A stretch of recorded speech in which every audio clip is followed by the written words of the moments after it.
Olá, muito boa tarde para você, seja bem-vinda, seja muito bem-vindo. O Pauta Aberta desta quarta-feira, dia 23 de fevereiro de 2022, já está no ar. A você de casa, muito obrigado pelo carinho da sua companhia, você que está sempre ligadinho na programação da TV Evangelizar. Vamos juntos, então, a partir de agora, com os destaques do dia. O governo federal anuncia para os próximos dias os planos de liberação de mais de 20 bilhões do FGTS. É benefício importante que vai garantir mais dinheiro no bolso a 40 milhões de trabalhadores brasileiros. Em Petrópolis, as buscas por desaparecidos chegam ao 9º dia. O trabalho de bombeiros, de moradores e voluntários, que também conta com o apoio de cães farejadores, não pode parar. A tensão entre Rússia e Ucrânia. Depois da autorização para o envio de tropas de Moscou para a Ucrânia, depois do anúncio de sanções internacionais de países membros da OTAN, o presidente Putin afirma que há interesses russos que são inegociáveis. No futebol, pela Libertadores, o Fluminense estreou com vitória na noite passada e essa noite, pela Recopa Sul-Americana, começam a decidir quem é o melhor entre dois grandes da América, Atlético Paranaense e Palmeiras. Fique aqui ligadinho com a gente que o Pauta Aberta desta quarta-feira já está no ar.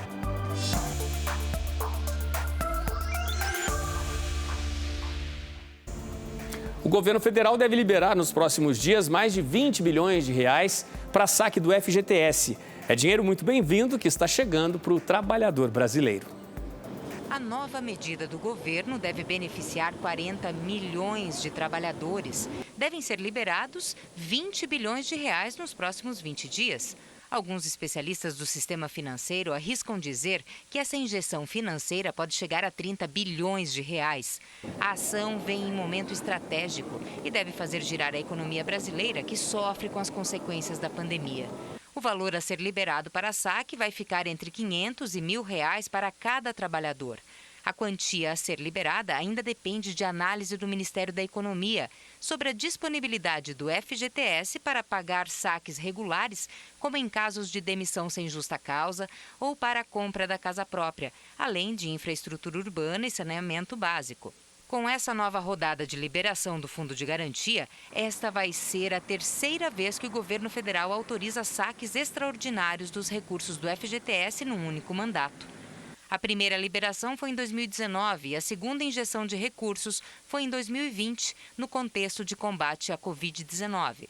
Outra medida anunciada pelo ministro da Economia, Paulo Guedes, foi a redução de 25% do IPI, imposto sobre produtos importados. Segundo o ministro, as ações vão ser lançadas para estimular o crescimento econômico do país.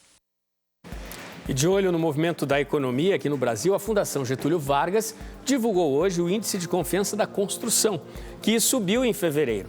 Uma alta importante, mas que não superou a queda verificada no mês de janeiro. O índice subiu 0,9 no mês de fevereiro. Com isso, alcançou 93,7 pontos neste segundo mês do ano. Com a alta ainda modesta, não teve força para superar o índice em baixa de janeiro. E o índice de confiança da construção, fechado em fevereiro, foi o mais baixo desde junho do ano passado. Com o custo da matéria-prima em alta, a procura pelos serviços de construção ficou represada. E, como consequência, isso teve impacto também nos preços dos insumos, que caíram. Para muitas empresas, os custos foram apontados como a principal limitação. A demanda avaliada como insuficiente deixou o índice de confiança neste patamar, de avanço modesto de apenas 0,9 ponto. No entanto, com expectativas de que seja maior nos próximos meses. Em Petrópolis, as buscas por desaparecidos depois da tempestade do último dia 15 entraram no 9º dia. Até agora, 198 mortes foram confirmadas pela Defesa Civil. 69 pessoas estão desaparecidas. A cidade, aos poucos, tenta retomar o que era rotina antes da tragédia. As buscas dos bombeiros não podem parar. E a cada dia o número de mortes confirmadas aumenta. Na manhã desta quarta-feira, segundo a Defesa Civil, 69 pessoas eram consideradas desaparecidas. Ontem, mais uma chuva forte atingiu Petrópolis e deixou ruas alagadas, parou o trânsito e obrigou que buscas, mais uma vez, fossem interrompidas. Os moradores estão com medo. A qualquer chuva mais forte é correria, muita apreensão e desespero. Hoje, 13 escolas da cidade servem como abrigo aos atingidos que ficaram sem ter onde morar. São 811 pessoas nestes locais. Isso sem falar naqueles outros moradores, abrigados em igrejas, clubes ou mesmo casas de vizinhos e amigos pela cidade. Em casos de emergência, como voltou a ocorrer ontem, os telefones principais em Petrópolis são o 199 da Defesa Civil e o 193 do Corpo de Bombeiros. É importante, a gente voltar a repetir, são 13 escolas que abrigam pessoas que ficaram sem ter onde morar, que perderam suas casas, e há também várias igrejas na cidade de Petrópolis que também estão servindo como abrigo para as pessoas desabrigadas e desalojadas. E uma forte chuva ontem à tarde também assustou os moradores de Maringá. Foram vários transtornos da cidade, veja só. Uma tempestade causou estragos em equipamentos públicos e arrastou a pista emborrachada do Parque do Ingá no final da tarde nesta terça-feira em Maringá, região noroeste do estado. A Prefeitura da cidade, junto à Defesa Civil, faz uma força-tarefa com medidas de segurança no entorno do parque. Segundo dados da Estação Climatológica da UEM, Universidade Estadual de Maringá, foi registrada uma chuva de 29,9 milímetros em cerca de 40 minutos, o que representa algo em torno de 17% do total previsto em todo o mês de fevereiro e é índice considerado como chuva forte. Hoje, análises periciais devem detectar possíveis causas do deslocamento da pista emborrachada. Em Brasília, o ministro do STF, Luiz Edson Fachin, assumiu ontem à noite, em solenidade oficial, a presidência do TSE, que é o Tribunal Superior Eleitoral. No comando do TSE, Fachin terá a missão de conduzir os preparativos para as eleições 2022, marcadas para outubro e novembro.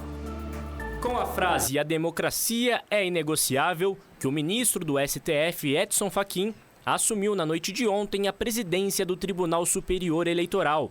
Fachin, que está na Suprema Corte desde 2015, vai permanecer no cargo de presidente do STF até agosto, quando termina o prazo de 4 anos como integrante do Tribunal Eleitoral. Seu sucessor será o ministro Alexandre de Moraes, que assumiu ontem o cargo de vice-presidente. Na posse, Fachin afirmou que é preciso assegurar a democracia e defendeu o sistema de votação no país e apontou os efeitos negativos da distribuição das fake news. É urgente e imprescindível a união de mentes e corações comprometidos com o sistema democrático, a fim de preservar, mediante suas vozes, o protagonismo da verdade no sistema informativo. Impende preservar a união e a concórdia, recusando a todo custo e por todos os meios legítimos as armadilhas da pirataria informativa. Veja no próximo bloco, começou no país a aplicação da primeira vacina contra a Covid inteiramente fabricada no Brasil pela Fiocruz.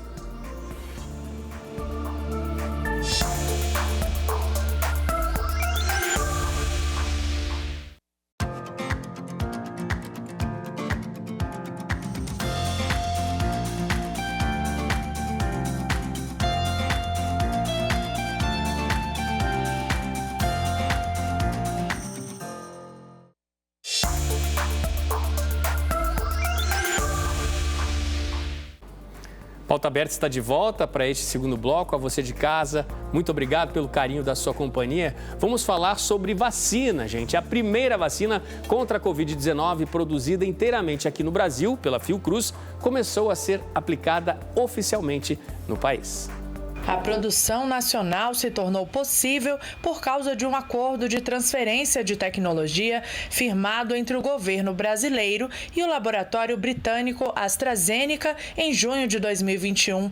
A partir do conhecimento repassado ao Brasil, a Fiocruz se tornou capaz de produzir o insumo farmacêutico ativo, o IFA. Isso representa uma aposta no fortalecimento do complexo econômico industrial da saúde, que é indissociável para um país que há 30 anos apostou em construir o maior sistema de acesso universal, igualitário e gratuito do mundo para um país com mais de 210 milhões de brasileiros. A Agência Nacional de Vigilância Sanitária, Anvisa, aprovou o registro do imunizante em janeiro deste ano. Para isto, comparou as vacinas nacionais com as produzidas em outros países e confirmou que elas possuem a mesma eficácia, segurança e qualidade.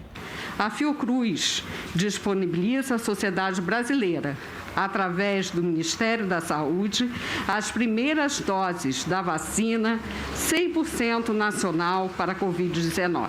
O contrato celebrado entre Fiocruz e Ministério da Saúde prevê a entrega de 120 milhões de doses de vacinas da AstraZeneca até junho deste ano. São 60 milhões produzidas totalmente no Brasil e outras 60 milhões produzidas com matéria-prima importada. Ao final da cerimônia, o ministro da Saúde vacinou 6 brasileiros com a vacina 100% produzida no Brasil. Mais uma vacina que chega, essa de fabricação inteiramente brasileira, né? E que reforça aí, né? E que avança, faz avançar a campanha de vacinação contra a Covid-19 no nosso país. Vamos de notícias internacionais agora. Nosso assunto é o que mais preocupa as principais lideranças mundiais nas últimas semanas. A tensão que se agrava entre Rússia e Ucrânia. Podem estar chegando ao fim, segundo especialistas, muito em breve, os 33 anos de paz desde que terminou a Guerra Fria. Num discurso duro ontem, o presidente americano Joe Biden afirmou que Vladimir Putin atacou o direito da Ucrânia de existir. Também no discurso de ontem, Biden disse que acredita num grande ataque em larga escala à Ucrânia, inclusive a capital Kiev. Por isso, anunciou várias sanções internacionais contra a Rússia, a principal delas, o corte de recursos a bancos e até o Banco Militar da Rússia. O governo americano também garantiu o envio de jatos para suporte militar a países bálticos e também à Polônia. Outro país, o Canadá, anunciou sanções econômicas contra a Rússia, além do envio de quase 500 soldados para a região. E na Europa, também contrária à ameaça de invasão russa, a Alemanha anunciou que vai suspender a autorização para que o novo gasoduto russo possa entrar em funcionamento no país. Em resposta e em defesa da soberania, a Ucrânia vem recrutando reservistas e pediu também que cidadãos ucranianos deixem a Rússia o quanto antes. Em Moscou, e diante de uma lista de medidas restritivas vindas de vários países, o presidente Putin afirmou que há interesses russos que são inegociáveis. O presidente da Rússia, Vladimir Putin, prometeu nesta quarta-feira que não vai ceder nas exigências na crise em que se opõe a vários países ocidentais, o que aumenta o temor de uma invasão da Ucrânia. As declarações foram dadas por ocasião do Dia do Defensor da Pátria. Nosso país sempre esteve disposto a um diálogo aberto e honesto pela busca de soluções diplomáticas para os mais complexos problemas. Os interesses da Rússia, a segurança dos nossos cidadãos, são não negociáveis para nós. Na mensagem, Putin destacou ter a certeza de que os militares russos enviados nas chamadas forças de paz vão defender os interesses do país. Enquanto os governos ocidentais se colocam ao lado da Ucrânia, a China fez duras críticas ao papel dos Estados Unidos na crise e acusou Washington de jogar lenha na fogueira.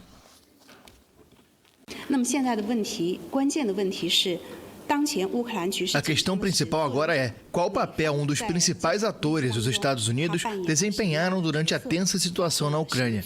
Se alguém está apagando incêndio com gasolina enquanto culpa os outros, então este comportamento é irresponsável e imoral. Na terça-feira, Estados Unidos, União Europeia, Reino Unido e outros países anunciaram sanções contra a Rússia, dirigidas principalmente a bancos, oligarcas e deputados. As sanções iniciais são uma resposta à decisão de Putin de reconhecer a independência das regiões separatistas ucranianas de Donetsk e Lugansk. E na Ucrânia, o Conselho de Segurança já trouxe um novo alerta e, junto, o pedido de que seja instaurado o estado de emergência no país. O Conselho de Segurança da Ucrânia pediu nesta quarta-feira que se instaure o estado de emergência no país. A ação coincide com o aumento do temor de uma invasão russa iminente. O secretário do Conselho de Segurança e Defesa Nacional, Oleksiy Danilov, informou que o parlamento ucraniano deve aprovar esta decisão nas próximas 48 horas. Ele detalhou que, com esse mecanismo, as autoridades conseguirão aumentar a proteção da ordem pública e das infraestruturas estratégicas, limitar a circulação, intensificar a verificação de veículos e de documentos de indivíduos. O secretário garante que as medidas buscam preservar a calma no país e manter a economia funcionando, mas não terão impacto na vida cotidiana dos cidadãos. A Ucrânia também anunciou nesta quarta-feira a mobilização de reservistas e pediu a seus cidadãos que deixem a Rússia. A ameaça de uma intervenção militar por parte de Moscou continua aumentando, já que o presidente Vladimir Putin insiste que as garantias exigidas em termos de segurança não foram consideradas pelos países ocidentais.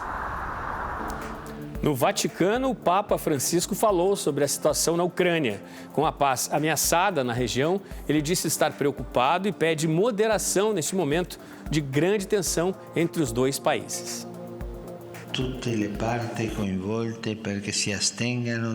O Papa Francisco lamentou nesta quarta-feira a situação cada vez mais preocupante na Ucrânia, que, segundo ele, põe a paz de todos em risco. A mensagem foi dada no momento em que aumenta o temor de uma escalada militar por parte da Rússia. Tenho uma grande dor no coração pelo agravamento da situação na Ucrânia. Apesar dos esforços diplomáticos dessas últimas semanas, cenários cada vez mais alarmantes estão surgindo. Como eu, muitas pessoas em todo o mundo estão passando por angústia e preocupação. Come me, tanta gente em todo o mundo está provando angústia e preocupação. Mais uma vez, a paz de todos está ameaçada por interesses partidários. Gostaria de apelar àqueles que têm responsabilidades políticas para que façam um sério exame de consciência diante de Deus. Perché facciano un serio esame di coscienza davanti a Dio.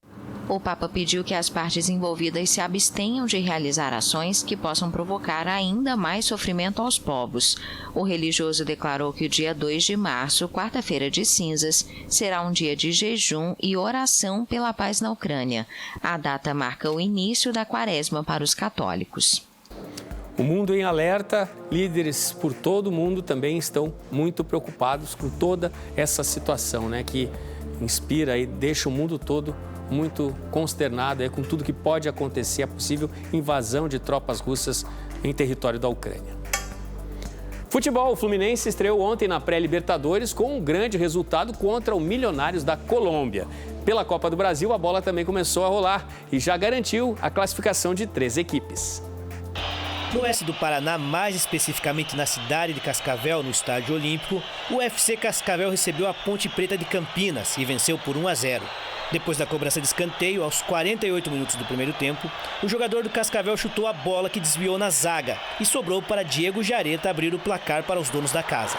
Aos 34 minutos do segundo tempo, o Cascavel marcou o segundo, mas o árbitro anulou o tento anotado pelos donos da casa. E a partida terminou assim, com a inesperada desclassificação da Macaca. Quem também entrou em campo pela Copa do Brasil foi o Figueirense, que se classificou com um empate em 0-0 contra o Lagarto. E o Avaí também se classificou, após empatar em 1-1 contra a URT de Minas Gerais. Mas a noite não foi só de Copa do Brasil. O Fluminense, o tricolor das Laranjeiras, jogou contra o Milionários, no estádio Nemésio Camacho, e conseguiu uma grande vitória. O Milionários saiu na frente no início do jogo, aos 7 minutos, com Sousa. O Fluminense foi para o ataque e quase empatou com William Bigode. Mas o empate só veio aos 42 minutos do primeiro tempo, com David Braz. Depois do intervalo, o Flu, com um homem a mais, buscava o segundo gol. Mas logo em seguida, o árbitro marcou o pênalti para os donos da casa. Na cobrança, o goleiro Fábio defendeu o pênalti, salvando o tricolor carioca. Na reta final da partida, o Fluminense puxou um belo contra-ataque e German Cano, o artilheiro do tricolor, fez o gol da vitória para a equipe carioca. Grande resultado do Fluminense. E essa noite tem jogão, tem decisão em Curitiba, tem Atlético e Palmeiras. É o primeiro jogo dessa decisão entre o campeão da Copa Sul-Americana, o Atlético, e o campeão da Libertadores, o Palmeiras. O Sérgio Júnior já esteve na Arena da Baixada hoje cedo e nos traz informações da partida. Olha só. Oi, Edilon, muito boa tarde para você, muito boa tarde a todos que nos acompanham. Clima de decisão. Hoje, nessa quarta-feira, mais tarde, às 9h30 da noite, tem um encontro entre Atlético Paranaense e Palmeiras, valendo o título da Recopa. E tá aqui, ó, o palco da grande final do primeiro jogo aqui na Arena da Baixada, hoje às 9h30 da noite. A equipe do Atlético segue sim concentrada e a equipe do Verdão também segue concentrada. Lembrando que o Palmeiras chegou ontem aqui em Curitiba por volta das 6 horas da noite. Abel Ferreira não vai contar com 3 jogadores do elenco principal. A dupla de zaga Gustavo Gomes e Luan. Gustavo Gomes deu positivo para a Covid-19 e Luan está machucado. E o meio-campo, Gustavo Scarpa também aí com problema no joelho. Quem faturar o título aí da Recopa vai pôr no bolso 8,5 milhões de reais. Lembrando que o Palmeiras e o Atlético estão disputando pela segunda vez aí o título da Recopa e nenhuma das duas equipes tem esse título. Então é uma boa oportunidade aí para o Atlético ou para o Palmeiras. Lembrando que semana que vem também já tem o jogo de volta lá em São Paulo, no Allianz Parque. O horário do jogo, 9h30 também, o mesmo horário que daqui a pouquinho, às 9h30, Atlético Paranaense e Palmeiras se enfrentam, Odilon. E nós ficamos com essa imagem belíssima do Caldeirão, que promete, a torcida promete hoje lotar o estádio, fazer uma boa festa para a equipe do Atlético. O Palmeiras vai também contar com a participação da sua torcida, Odilon. É isso aí. É isso aí, muita expectativa, né, das duas torcidas para o jogão dessa noite. Amanhã a gente traz todos os detalhes desse primeiro jogo da decisão da Recopa entre Atlético e Palmeiras. E com essa da decisão da Recopa a gente se despede. Muito obrigado pela sua companhia, um ótimo fim de tarde para você. A gente tem um novo encontro marcado para amanhã à tarde aqui no Pauta Aberta. Tchau, tchau.